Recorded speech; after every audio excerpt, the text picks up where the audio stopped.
sore, terima kasih atas kesempatan yang diberikan kepada kami hari ini. Namun sebelum itu, tak kenal maka tak sayang. Perkenalkan, nama saya Revalin Sambur. Dan di sini saya tidak berdiri sendiri, saya bersama dengan teman-teman saya, yaitu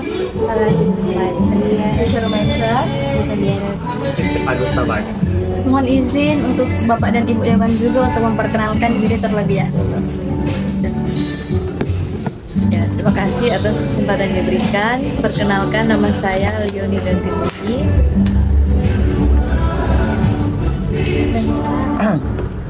Terima kasih untuk kesempatan. Nama saya Franciscus Enoch. Kami sangat berterima kasih karena Bapak dan Ibu Dewan telah meluangkan waktu untuk kami saat ini untuk berbincang-bincang mengenai perilaku organisasi dalam dunia politik. Senang berada di sini bersama Bapak dan Ibu. Namun saat ini kami akan melontarkan beberapa pertanyaan mengenai perilaku organisasi yang berada dalam dunia politik. Menurut Bapak dan Ibu, bagaimana Bapak dan Ibu melihat praktik politik organisasi yang ada di tempat Bapak dan Ibu bekerja?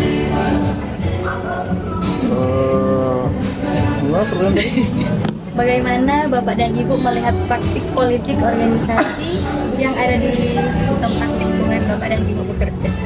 Ya, kalau praktek politik ya sampai sekarang ini biasa-biasa aja, ya kan? Masih normal-normal, ya kan? Kan praktek politik ya kan? Masih normal, masih sesuai koridor, masih sesuai dengan tujuan-tujuannya. Kalau dari Ibu? Ya, kalau menurut saya juga praktek politik organisasi memang terlaksana betul, terpraktek betul dalam DPRD itu sendiri. Jadi karena politik organisasi itu kompleks dan intens, jadi memang terlaksana antara kekuasaan formal negara dan kepentingan politik praktis itu benar-benar terjadi di dalam DPRD itu.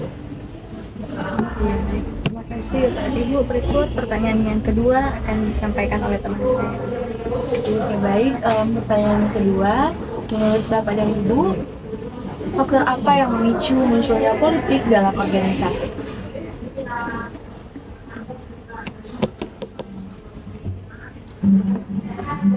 Faktor yang memicu politik dalam organisasi.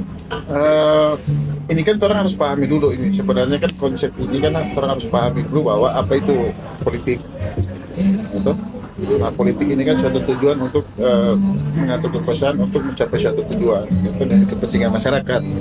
Nah, organisasi ini kan salah satu kumpulan, yaitu artinya politik ini bagaimana sesuatu yang boleh mengatur organisasi. Contoh misalnya, jadi politik ini jangan juga dianggap sebagai politik opotor. Nah, politik itu kan tujuannya untuk kebaikan, untuk mengatur manajemen, itu termasuk di manajemen. Nah, organisasi ini butuh satu kepemimpinan, bagaimana mengatur pola dalam satu organisasi supaya teratur dan mencapai tujuannya, mengatur pola kepemimpinan. Nah, itu disitulah perlu politik dalam arti politik untuk mengatur itu dia. Makanya perlu dalam satu organisasi sebenarnya. Makanya politik itu kan bukan berarti politik itu harus dalam dunia politik DPR sebenarnya. Di dalam unit kelompok, di dalam gereja itu ada politik. Bagaimana soal kepemimpinan seperti itu untuk manajemen organisasi seperti itu. Nah, orang semua ini juga kita Ibu Dewan ini juga belajar di. Orang kan baru satu periode. Nah, jadinya orang itu belajar di dunia ini yang lembaga politik yang berbagai-bagai warna itu. Nah, butuh kemampuan manajemen, butuh kemampuan politik untuk memanage itu seperti itu.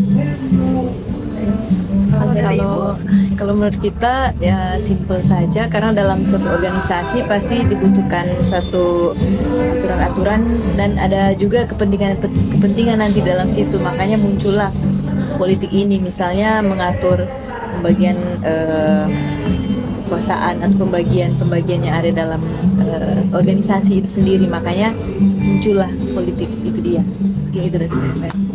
Terima kasih, Bapak.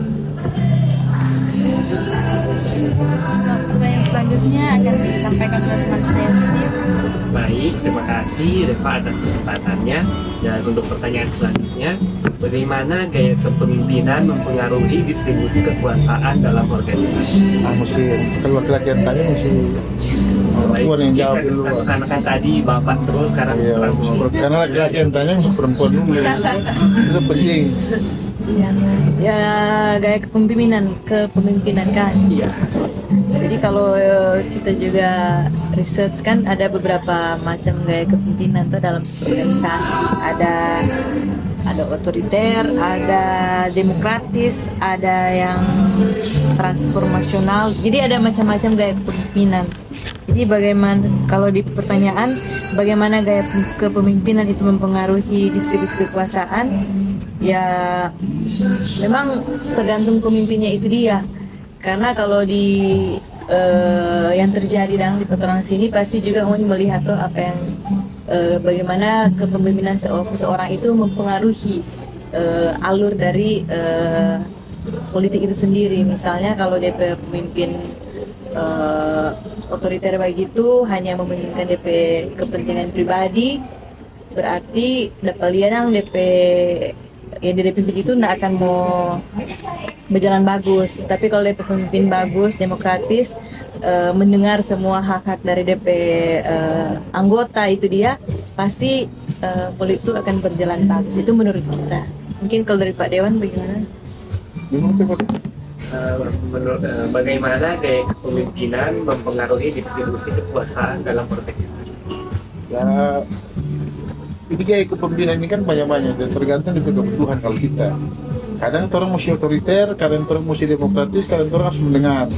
Ini tergantung situasi dan kebutuhan kalau menurut kita. Jadi pemimpin dapat melihat dan anak mesti otoriter, anak mesti. Tapi kadang-kadang orang memang kalau otoriter terus. Nah, itu juga nggak cocok kalau misalnya orang di lembaga yang misalnya DPR. Kalau orang DPR itu kan lembaga yang orang sama-sama tapi itu setengah mati, harus banyak mendengar. Sehingga kalau misalnya nggak cuma pribadi susah juga. Gitu. Nah ada juga yang memang kepemimpinannya harus ini kan organisasi kan bukan misalnya lembaga DPR. Misalnya kalau penghuni misalnya ada yang harus diambil keputusan memang tidak bisa ya mesti otoriter karena tidak bisa lagi seperti itu. Memang ini mempengaruhi tergantung situasi kalau kita. Namanya gaya orang akan mempengaruhi pola lah. Jadi kadang-kadang orang mesti otoriter. Karena kalau betul kan orang mesti lembut, itu kadang-kadang mesti slow, kadang-kadang mesti tekan sedikit, itu kadang tarik ulur itu seperti itu. Penting putusan yang lain. Gitu. Jadi itu mempengaruhi kasih sayang dan juga kekuasaan seperti itu. Oke, baik, terima kasih atas jawabannya. Dikembalikan ke Pertanyaan berikutnya akan disampaikan oleh teman saya Natali. Oh satu-satu dan ke pertanyaan. Iya. Coba diomongin. Iya. Baik, terima kasih. Jadi pertanyaan selanjutnya ini mungkin menjurus ke pengalaman pribadi Bapak dan Ibu. Bagaimana Bapak dan Ibu menyikapi situasi ketika kekuasaan digunakan untuk menekan organisasi atau mempengaruhi keputusan? Mungkin dari Pak Dewan. Bagaimana Bapak menyikapi situasi ketika kekuasaan digunakan untuk menekan organisasi atau mempengaruhi keputusan? Mungkin tadi yang pertanyaan Sedikit mirip. Ini lebih ke pengalaman pribadi. Jadi kalau kita ini masing-masing buat orang kan kalau misalnya kita kan ya anggota, nah tapi gaya ini kan beda-beda, orang karakternya beda-beda. Kayak Ibu Dewan ini lebih slow. Kalau kita orang terlalu banyak tekan, kita lawan. Jadi yang boleh mau tekan begitu karena kita pikir kita tong sama. Tapi beda juga mungkin nanti pengalaman dari apa. Jadi artinya beda-beda lembaga kok sama yang kita bilang. Lepas orang di anggota Dewan itu mesti sama semua. Nggak bisa nggak mau menekan anak mau karena orang ini semua di DPR itu semua sama anggota DPR. Cuma karena ada fungsi kepemimpinan, maka terus semua sama. Jadi harusnya semua itu orang sama. Jadi satu masukan karena orang kalau di DPR kan orang fungsi ini kan membawa aspirasi masyarakat sebenarnya, pribadi membawa aspirasi masyarakat. Makanya kalau pola penekanan kekuasaan kontekan 4 orang nggak bisa kalau di Dewan. Kadang-kadang orang kalau pribadi susah kan. Beda kalau misalnya di perusahaan yang anak memang owner, yang anak perusahaan itu beda. Orang kan sama-sama sejajar kok satu anggota begitu. Kalau Ibu Leoni mungkin lebih, kalau dapat tekan lebih senyum. Iya. Oh, ya mungkin tambahan sedikit, memang saat ini kan orang juga sebagai anggota, walaupun di dalam DPR ada pimpinan juga di sana, ada pimpinan fraksi, pimpinan komisi, ada pimpinan dewan juga itu sendiri. Dan memang saya tidak masuk dalam pimpinan di situ dah. Jadi melihat ini dari kacamata sebagai anggota, kalau ada pimpinan yang bertindak arogan atau menekan untuk kekuasaan pribadi atau apa, kalau kita lihat itu memang merusak orang lembaga dan orang organisasi. Jadi tidak respect dengan kepemimpinan yang arogan seperti itu. Karena seperti Pak Danda bilang, orang kan semua sama anggota dewan, cuman ada pembagian tugas yang dia jadi pimpinan, tapi ya orang berharap semua sama-sama menjadi wakil rakyat yang bekerja untuk masyarakat, tanpa ada memandang kita lebih, karena kita pimpinan kita harus lebih ada di spesial atau tidak.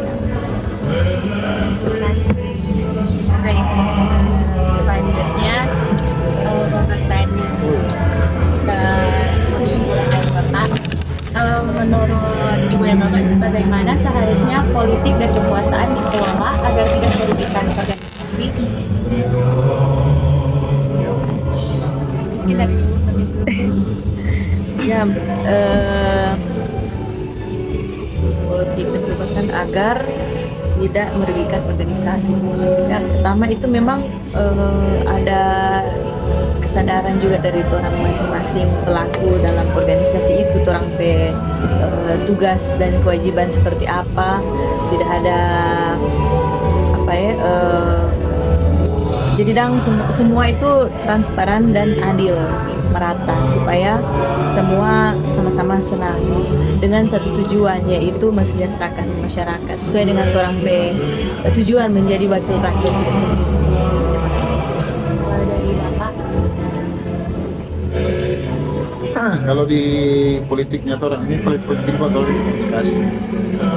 Kalau di politik di dewan ini semua bagaimana itu semua komunikasi. Terus sama tentang hubungan tuh, kalau pasangan mesti komunikasi. Nah itu mesti ada komunikasi, baru pembagian merata kepemimpinan, baru membangun suatu organisasi yang positif, gitu. Bagaimana untuk tujuannya orang, bagaimana di saya kan di dewan itu untuk kepentingannya masyarakat. Kalau orang tujuan untuk kepentingan masyarakat, berarti kan ada kepentingan pribadi. Otomatis kan ketika orang akan berorganisasi ini dan orang berdinamika itu semua tujuannya kan demi masyarakat. Jadinya ada apa budaya-budaya itu baru ya minimal satu dapat satu dapat satu. Adil dan merata, gitu. Jadi kalau ada dua pai tua, mesti bagi merata. No? Kalau dua pai tua, bagi merata. Supaya jangan ada yang mengeluh ya toh. Begitu. Jangan ada yang merasa lebih atau merasa. Tetap semua mesti bikin adil. Nomor satu. Baik, terima kasih banyak untuk Bapak dan Ibu untuk waktunya. Kami sangat senang bisa berdiskusi dengan Bapak dan Ibu mengenai perilaku organisasi yang ada dalam dunia politik. Mohon maaf jika ada salah kata atau pertanyaan yang kurang berkenan dari kami. Terima kasih. Bapak, orang mau izin itu mau upload di YouTube boleh? Di YouTube. Oh, maksudnya mau edit? Iya. Cuma apa berarti? Oh, itu apa? YouTube udah nggak publish bagaimana lagi? Itu YouTube mana? Pribadi. Oh iya. Salah satu persyaratan. Oh iya. Apa?